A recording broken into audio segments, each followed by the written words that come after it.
بسم اللہ الرحمن الرحیم۔ السلام علیکم، میری آپ سبھی سے التجا ہے کہ ایک مرتبہ درود ابراہیمی پڑھ لیجیے گا۔ بسم اللہ الرحمن الرحیم۔ اللہم صلی علی محمد وعلی آل محمد کما صلیت علی ابراہیم وعلی آل ابراہیم انک حمید مجید۔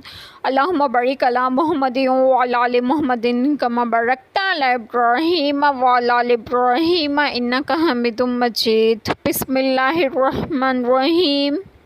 اور اس قرآن سے انہیں ڈراؤ جنہیں خوف ہو کہ اپنے رب کی طرف یوں اٹھائے جائیں کہ اللہ کے سوا نہ ان کا کوئی حمایتی ہو نہ کوئی سفارشی، اس امید پر کہ وہ پرہیزگار ہو جائیں۔ بسم اللہ الرحمن الرحیم۔ آج جو بات آپ لوگوں سے ڈسکس کروں گی وہ یہ ہے کہ اس آیت کریمہ میں ہے کہ اور اس قرآن پاک سے انہیں ڈراؤ جنہیں خوف ہو کہ وہ اپنے رب کی طرف یوں اٹھائے جائیں گے کہ اللہ تعالیٰ کے سوا نہ ان کا کوئی حمایتی ہوگا اور نہ ہی کوئی سفارش کرنے والا ہوگا۔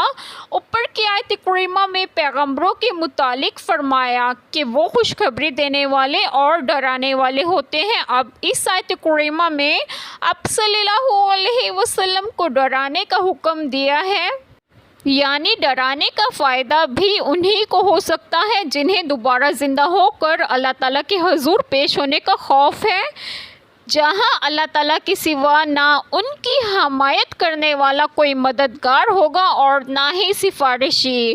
جو لوگ حشر اور قیامت کو مانتے ہی نہیں اور انکار پر اڑے ہوئے ہیں، انہیں آپ صلی اللہ علیہ وسلم کے ڈرانے کا کوئی فائدہ نہیں ہوگا۔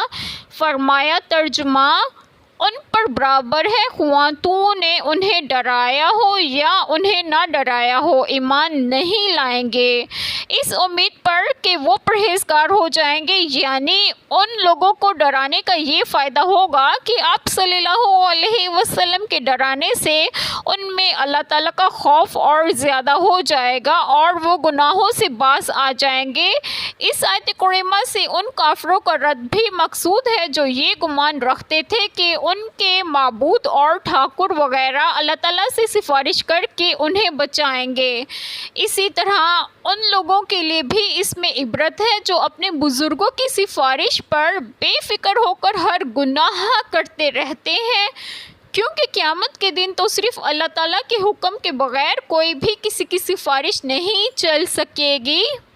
ایک چھوٹی سی دعا جو میں ضرور کروں گی کہ اللہ تعالیٰ ہم سب کے تمام گناہوں کو معاف فرمائیں اور ہمیں صراط مستقیم کی راہ پر گامزن کرے، اور آپ سب کی تمام جائز دعائیں قبول فرمائیں، اور جو لوگ بے اولاد ہیں انہیں نیک اور صالحین اولاد عطا فرمائیں، اور جو لوگ بیمار ہیں انہیں بھی صحت و تندرستگی عطا فرمائیں، اور آپ سب کو آپ کے گھروں میں خوش و خرم رکھیں اور صحت و تندرستگی بھی دیں۔ آمین۔ جزاک اللہ خیر۔